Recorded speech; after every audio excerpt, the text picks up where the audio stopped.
ముఖ్యంగా ఆర్ఎస్ ప్రవీణ్ కుమార్ గారు దాదాపుగా 500 కోట్ల రూపాయలు ఈ గురుకులాల విషయంలో అవినీతి జరిగిందంటూ కూడా మీరు పెద్ద ఎత్తున దాని మీద ఎంక్వైరీ మొదలుపెట్టారు. ఏంటి అసలు దీని వెనక ఉన్న కథా కమామిషి ఏంటి అసలు?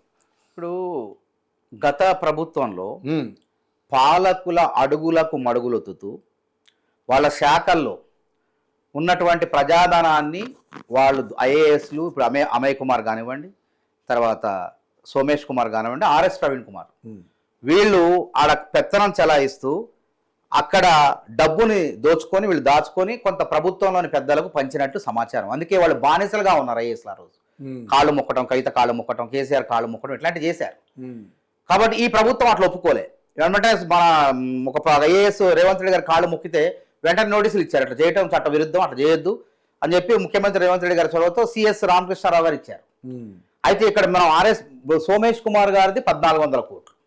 అది ఎట్లా వాణిజ్య పన్నుల శాఖలో జిఎస్టీ అవినీతి. అది ఆ జిఎస్టీ అవినీతి ఏంటంటే ఈయన వస్తువులు కొనుగోలు చేయకుండానే నకిలీ బిల్లులు సృష్టించి మొత్తం 1400 కోట్లు అవినీతికి జిఎస్టీ అవినీతికి పాల్పడ్డారని చెప్పి సిఐడి అధికారులు తేల్చేశారు. ఆయన నోటీసులు ఇచ్చారు. ఆయనతో పాటు ఇంకా మిగతా 3 అధికారులకు ఇచ్చేశారు. ఇక అమయ్ కుమార్ అయితే 2000 ప్రభుత్వ భూమిని అప్పనంగా వేరే ప్రైవేటు వ్యక్తులకు మొత్తం దాని విలువ 2000 కోట్లు దోచిపెట్టిండు. ఇక ఇప్పుడు ఆర్ఎస్ ప్రవీణ్ కుమార్ దగ్గరికి వద్దాం. గురుకులాల్లో ఆయన వచ్చిన దగ్గర నుంచి ఆయన దేశం 2012, 11, 12 ప్రాంతంలో కాంగ్రెస్ హయాంలో వచ్చిండు. కానీ కాంగ్రెస్ హయాంలో ఎటువంటి ఉల్లంఘనలకు పాల్పడలే. ఆయన కాంగ్రెస్ హయాంలో ఆయన అటు నక్సలైట్ల నుంచి, ఇటు పరిటాల రవి అనుచరుల నుంచి, కుటుంబం నుంచి భయపడి ఆ భీతితో అంబేద్కర్ అవతారం ఎత్తి గుండు కొట్టించుకొని గురుకులాల కార్యదర్శిగా మా కొప్పుల రాజుగారితో మాట్లాడి, అప్పుడు కాంగ్రెస్ లో సీనియర్ నాయకుడు ఆయన, ఇప్పుడు ఏఐసిసి ఇన్ఛార్జ్గా ఉన్నారు, వారితో మాట్లాడుకొని దామోదర్ రాజనగర్తో మాట్లాడుకొని నేను సేవ చేస్తా పిల్లలకంటే వాళ్ళు ఆ పదవి ఇచ్చారు ఆయనకి. జనరల్ గా ఐఏఎస్లే ఉంటారు, దానికి ఐఏఎస్లే ఉంటారు. ఎందుకు పరిటాల రవి అంటే పరిటాల రవి హత్య కేసులో ఉన్న పచ్చ జరిగినప్పుడు ఈయన ఎస్పీగా ఉండి అక్కడ నీ పాత్ర ఉందని చెప్పి అక్కడ ఉన్నటువంటి టీడీపీ కార్యకర్తలు ఆయన మీద దాడి చేసే ప్రయత్నం చేశారు, రాళ్ళ దాడి చేసే ప్రయత్నం, వీడియోలు కూడా ఉన్నాయి. అక్కడ రాయలసీమ అనంతపురం ఎస్పీగా ఉన్నాడు. ఇక్కడ తెలంగాణలో ఏమో నక్సలైట్లు పేరు చెప్పి దాదాపు ఎస్సీ, ఎస్టీ, బీసీ, మాల, మాదిగా, మైనా అందరూ ఉన్నారు. వీళ్ళ వర్గాలనే టార్గెట్ చేసి వాళ్ళని పట్టుకొని జైల్లో పెట్టాల్సిన ఆర్ఎస్ ప్రవీణ్ కుమార్ ఎక్సలెన్సీ పేరుతో డబ్బుల కోసం వాళ్ళందరినీ కూడా కాల్చి చంపినట్టు పెద్ద ఎత్తున ఆరోపణలు ఉన్నాయి. అట్లాంటి భయంతో ఇక్కడ భయం, అక్కడ భయం, నక్సలైట్తో భయం, అక్కడ భయం, ఆ భయంతో ఏమవుతారో వచ్చిండు గుండు కొట్టించుకొని అంబేద్కర్ అవతారం, అంబేద్కర్ ముసుగేసుకున్నాడు. వేసుకొని ఏం చేసిండు, కాంగ్రెస్ ఉన్నప్పుడు బాగానే ఉంది, ఎప్పుడైతే 14లో కేసీఆర్ ప్రభుత్వం వచ్చిందో మళ్ళీ ఆ ప్రభుత్వానికి పాడబాటం మొదలుపెట్టిండు. కాంగ్రెస్ లో ఎట్లుంటే చాలా జాగ్రత్తగా ఉంటుంది, ఏది కూడా ఎవరికి మొక్కాల్సిన అవసరం, ఏం చేయాల్సిన అవసరం, తన విధులు తాను నిర్వర్తించుకుంటే సరిపోద్ది ఎవరైనా, ఏ అధికారి అయినా. ఈయన ఏం చేసిండు, ఓవర్ యాక్షన్ తో ఆర్ఎస్ ప్రవీణ్ కుమార్ కేసీఆర్ గారికి బాగా దగ్గరయ్యి గురుకులాల్లో ఈయన పని చేయాల్సి, అది ఐఏఎస్ అధికారులకు ఇస్తారు దాన్ని, సరే మేము ఈయన సేవ చేస్తారంటే మేము ఇచ్చినాం, దాన్ని కొనసాగించడమే కాకుండా ఏ అధికారైనా 3 సంవత్సరాలు 3.5 సంవత్సరాలు ఉండాలి, 3 సంవత్సరాలు 7.5 సంవత్సరాలు ఉన్నాడు కేసీఆర్ గారు ఆశీస్సులతో అండదండలు. ఎందుకు, గురుకులాల్లో ఎస్సీ ఎస్టీ సప్లై నిధులు ఈయన ఏం చేస్తాడు, ఉండటం వల్ల కేసీఆర్ గారికి వాటా పంపిస్తాడు, ఈయన దాచుకుంటాడు అంత పంపిస్తాడు. ఎట్లా ఉల్లంఘనలు జరిగినాయి, గురుకులాల్లో కాంట్రాక్టులు, మెస్ కాంట్రాక్టులు, తర్వాత గురుకులాల్లో ఎలక్ట్రికల్ కాంట్రాక్టులు, ఎలక్ట్రికల్ వస్తువులు, టీవీలు, కంప్యూటర్లు, అన్ని కొనుగోళ్లలో ఎక్కడ కూడా పారదర్శకత పాటించలేదు. నిబంధనలకు విరుద్ధంగా ఎటువంటి ఈ ప్రొక్యూర్ టెండర్లు పిలవకుండా, ఎవరైనా ఏ ప్రభుత్వ అధికారైనా ఆన్లైన్లో టెండర్లు పిలవాలి, ఈ ప్రొక్యూర్ టెండర్లు పిలవాలి, పిలిస్తే ఎవరు తక్కువగా పని చేస్తే వాళ్ళకి అవకాశం ఇవ్వాలి. అట్లా కాకుండా అంచనాలకు మించి ఈయన నచ్చిన వాళ్ళని, తన వర్గం వాళ్ళకి ఆ టెండర్లో 100 కోట్ల అవినీతి చేసిండు. అది ఉల్లంఘనలు బయటపడి, నేను చెప్పింది కాదు, ఆడిట్లో బయటపడ్డాయి. 2017 నుంచి 20 వరకు ఆడిట్ చేస్తే ఆడిట్లో తేటతెల్లం అయిపోయింది, ఇందులో ఇంత అవినీతి జరిగింది.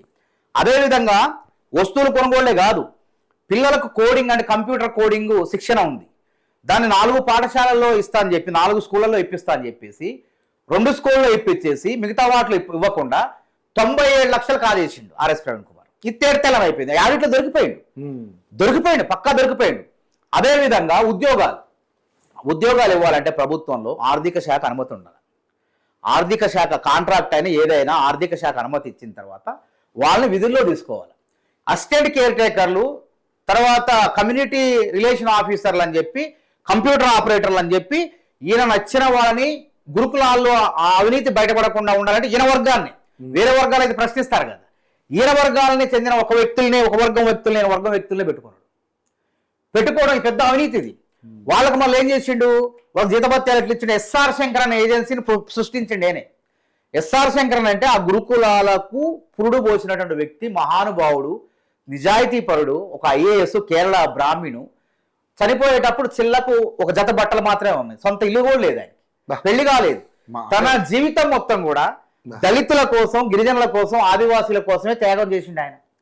అట్లాంటి మహానుభావుడు రూపొందించినటువంటి గురుకులాల్లో జొరబడి చేరి చీమలు పెట్టిన పుట్టల్లో పాము దూరినట్టు దూరిన ఆర్ఎస్ ప్రవీణ్ కుమార్ గురుకులాల్లో పిల్లలను బాగు చేస్తున్నా, పిల్లలను అక్కడ ఎక్కిస్తున్నా, ఇక్కడ ఎక్కిస్తున్నా అని చెప్పేసి, ఎవరెస్ట్ ఎక్కిస్తున్నా అని చెప్పేసి ప్రచారం చేసుకుంటూ అత్తసొమ్ము అల్లుడు దానం చేసినట్టు ఇక్కడ నిధులు మొత్తం కూడా గోల్మాల్ చేసిండు. పెద్ద గోల్మాల్ గోవిందం ఆర్ఎస్ ప్రవీణ్ కుమార్. గురుకులాల్లో గోల్మాల్ చేసిన గోల్మాల్ గోవిందం ఆర్ఎస్ ప్రవీణ్ కుమార్. కోట్లాది రూపాయలు. ఇంకోటి చెప్తా, స్వేరో అనేది ఏంది, పూర్వ విద్యార్థి సంఘం. అసలు ఈయన పూర్వ విద్యార్థి కూడా కాదు, గురుకులాల్లో చదవాలి ఎప్పుడు కూడా. ఆ పేరు చెప్పేసి దాని తన వర్గానికి సంబంధించిన వాళ్ళని ఒక సైన్యంగా పెట్టుకొని స్వేరో అని చెప్పించుకొని, స్వేరో అంటే ప్రైవేట్దే కాదు, ప్రభుత్వం కాదు కదా, గురుకులాల కార్యాలయంలోనే స్వేరో పెట్టేసి ఆ పక్కనే SR Shankar agency outsourcing agency. ఇప్పుడు గురుకులాల కార్యాలయానికి స్వేరోకి ఏం సంబంధం, పోనీ గురుకులాల కార్యాలయానికి ప్రైవేట్ అవుట్ సోర్సింగ్ ఏజెన్సీకి ఏం సంబంధం? రెండు కూడా అక్కడే పెట్టిండు. అక్కడే పెట్టి తన కనసనలో ఉంచుకుంటూ ఆ ఏజెన్సీ కూడా విచారణ జరపాలి. ప్రభుత్వం నుంచి అంటే వీళ్ళ ఉద్యోగాలను పెట్టుకున్నారు, వీళ్ళందరూ జీతభత్యాలు, వాళ్ళ 15,000 ఉంటే ఏజెన్సీ మధ్యలో 5,000, 6,000 దుబ్బ 10,000 ఇటు. ఇట్లా ఈ డబ్బులు మొత్తం కూడా మనీ లాండరింగ్ పాల్పడిండు, కిట్ ప్రోకు పాల్పడిండు. అందుకే ఈడీ కూడా రావాలి, దీనిపైన సిబిఐ కూడా విచారణ జరపాలి. అట్లా ఆ విధంగా అక్రమాలకు, అవకతవకలకు పాల్పడింది. ఆ రోజు 2015లోనే లోకాయుక్తుల ఫిర్యాదు చేసిన కేసీఆర్ ప్రభుత్వం దానిపై విచారణ జరపదు. ఎందుకంటే పెంచి పోషించేది కేసీఆర్ కాబట్టి ఆయన మీద ఎట్లా విచారణ చేస్తాడు, చేయలేదు. ఇప్పుడు కాంగ్రెస్ ప్రభుత్వం ఏం చేస్తాడు, ప్రభుత్వ ఖజానా ఎందుకు ఖాళీ అయింది? కేసీఆర్ 1,02,000 కోట్లు దుబారా చేసిండు, కాళేశ్వరం ప్రాజెక్టు ప్రయోజనం లేకుండా దుఃఖదాయంగా కట్టిండు. అక్కడ 1,00,000 కోట్లలో 1,00,000 కోట్ల అవినీతి కాదు, అందులో 20,000 కోట్ల 30,000 కోట్ల నాసిరకం కట్టడం మూలంగా వాళ్ళ జేబులో పోయినాయి కమిషన్. ఇక్కడ ఏమైందంటే ఈ సోమేష్ కుమార్ 1,400 కోట్లు, అమయ్ కుమార్ 2,000 కోట్లు, ఈ ఆర్ఎస్ ప్రవీణ్ కుమార్ సుమారు 500 కోట్లు అంటున్నారు. ఈ 500 కోట్ల వల్ల ప్రభుత్వ ఖజానా ఖాళీ అయింది, వీళ్ళ ఖజానాలు నిండిని. అదేవిధంగా 26 కార్లు, ఇప్పుడు మొన్న స్మితా సబర్వాల్ అగ్రికల్చర్ యూనివర్సిటీకి ఒక ఇన్నోవా కారు పెట్టుకుంది, ట్యాక్సీ ప్లేట్ కాదు, మళ్ళీ ఓన్ ప్లేట్ పెట్టుకొని దాదాపు 60 లక్షల బిల్లు చేసుకుందాం, 60 లక్షల బిల్లు. అట్టనే ఈ ఆర్ఎస్ ప్రవీణ్ కుమార్ గురుకులాల్లో 25-26 కార్లు పెట్టేసి సొసైటీ డబ్బుల్ని, గురుకులాల డబ్బుల్ని వాళ్ళకి అప్పచెప్పిండు. ఇక్కడ అవినీతి ఉంది, ఇది కూడా ఉల్లంఘనే. ఇట్లా రకరకాలుగా ఏజెన్సీలు పెట్టి, ఈయన బినామీ వ్యక్తులతో ఏజెన్సీలు పెట్టి, తన వర్గం వాళ్ళతో ఏజెన్సీలు పెట్టి గురుకులాల్లో డబ్బు మొత్తం ఆయన స్వేరో సొసైటీకి అక్కడ ఇక్కడ తరలించిండు పెద్ద ఎత్తున అని చెప్పి పెద్ద ఎత్తున ఆడిట్లో తేలుతుంది. కాబట్టి ఇక్కడ మనం ఏంటంటే ఇప్పుడు ఈ పెద్ద ఎత్తు సమ్మర్ క్యాంపులు ఉంటాయి, సమ్మర్ క్యాంపుల్లో దాదాపు కోట్లాది రూపాయలు పిల్లలకు అది నేర్పిస్తా, వైదిక్ మ్యాథ్స్, అబకస్, రకరకాలు కంప్యూటర్ శిక్షణలు ఎక్కడో ప్రైవేట్ కాలేజీలో బతిలాడుకొని పెడతారు. దాని వాళ్ళ అద్దెకిచ్చిన వాళ్ళే నేర్పినట్టు, వాళ్ళు ఉచితంగా నేర్పుతారు, ఉచితంగా డబ్బులు ఇచ్చినట్టు తీసుకొని కోట్లాది రూపాయలు ఎట్లా కూడా జేబులో వేసుకోవడం జరిగింది. కాబట్టి దీని పెద్ద ఎత్తున గోల్మాల్ జరిగింది. దీనిపైన వెంటనే ఇప్పుడు ఆడిట్ విజిలెన్స్ విచారణ జరుగుతుంది, కానీ వేగవంతంగా జరగాలి. వేగవంతంగా జరిగితే ఆర్ఎస్ ప్రవీణ్ కుమార్ దొరన అనేది తెలిసిపోద్ది. అదేవిధంగా కోడింగ్ దాంట్లో చెప్పిన కదా 2-3 పెట్టేసి 97 లక్షలు అక్కడ దొబ్బేసిండు. ఇట్లా అనేక రకాలుగా ఉల్లంఘన పాల్పడి ఏం చేసిండు, అన్ని బయటపడిద్దని చెప్పేసి ఏం చేస్తాడు, ఇప్పుడు గురుకులాల మీద విషయ ప్రచారం చేస్తాడు. గతంలో గురుకులాల్లో ఓన్లీ ఎస్సీ గురుకులాలే 238 ఉన్నాయి, మొత్తం కలిపితే 1040 గురుకులాలు. 1040 గురుకులాల్లో మొత్తం కలిపితే దాదాపు 4-5 లక్షల మంది విద్యార్థులు ఉంటారు మొత్తం కలిపితే. అయితే ఈ ఆర్ఎస్ ప్రవీణ్ కుమారు ఉన్నన్ని రోజులు ఆ మెస్సుల్లో విషాహారం అని చెప్పి మన ఈ మధ్య రావట్లే. ఇప్పుడున్న సెక్రటరీ ఐఏఎస్ పాపం ఓబీసీ బ్రాహ్మణ్ అని చెప్పి వీళ్ళ వర్గం ప్రచారం చేస్తుంది, మన దళిత పిల్లలకు అన్యాయం చేస్తుంది, బాపనోళ్ళు మొత్తం వాళ్ళు చేరారు అని ఇట్లా ఈ రకంగా ప్రచారం చేసి వాళ్ళ అవినీతిని తప్పించుకో. ఓబీసీ అడుగు వర్షిని ఓబీసీ పాపం బలుగు బలహీన వర్గాలు చెందిన ఆ వ్యక్తి ఎట్నో ఐఏఎస్ కష్టపడి చదివింది, వచ్చిన తర్వాత ఈ అక్రమాలన్నింటినీ కూడా కట్టడి చేస్తుంది. ఎవరైతే అసిస్టెంట్ కేర్ టేకర్లు ఉన్నారో వాళ్ళందరం తొలగించేసింది, సిఆర్ఓని తొలగించి కమ్యూనిటీ రిలేషన్ ఆఫీసర్ని తొలగించింది, ఎలక్ట్రికల్ ఎవరైతే ఉన్నారో వాళ్ళందరినీ దొరికించింది. ఎలక్ట్రికల్ కాంట్రాక్టర్లు ఎవరైతే వాళ్ళు ఉన్నారో, కాంట్రాక్టులు ఎంప్లాయీస్ ఉన్నారో వాళ్ళందరినీ దొరికించి వీళ్ళకి ఎందుకంటే అనుమతులు లేవు, ఆర్థిక శాఖ అనుమతులు లేవు. ఇట్లే ఉత్తగా దొడ్డిదారులు డబ్బులు ఇవ్వటం.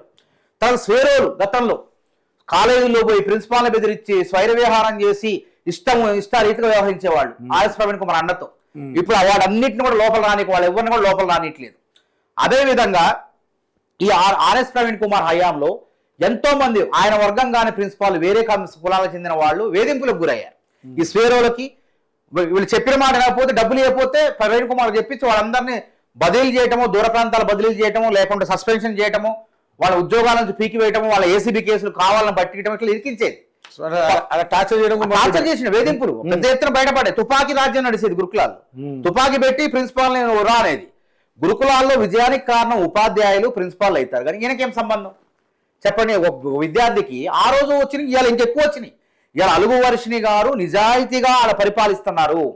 ఒక్క రూపాయి కూడా వృధా కాకుండా అన్నిటినీ ఆర్ఎస్ ప్రవీణ్ కుమార్ హయాంలో జరిగిన ఉల్లంఘనల మొత్తం కూడా ఎత్తివేసి ప్రజాధనాన్ని, ప్రభుత్వ ధనాన్ని, ఎస్సీ ఎస్టీ బిడ్డల డబ్బుల్ని కాపాడుతున్నారు, ధనాన్ని కాపాడుతున్నారు.